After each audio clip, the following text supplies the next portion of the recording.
এই যে আমরা বাজার থেকে পুঁটি মাছ নিয়ে এসেছি, সুন্দর করে কেটে ধুয়ে পরিষ্কার করে মশলা মাখিয়ে নিয়েছি। এখন পুঁটি মাছগুলো সুন্দর করে চুলাতে ভেজে নেব। কড়াইতে তেল দিয়ে দিয়েছি, এই তো মাছগুলো দিয়ে দিচ্ছি।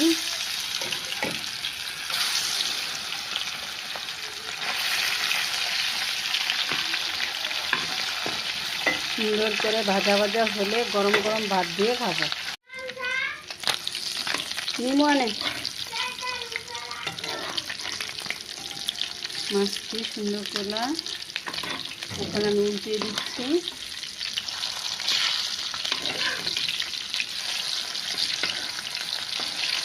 পাট শাক দিয়ে আর পুঁটি মাছ দিয়ে গরম ভাত দিয়ে খাবো।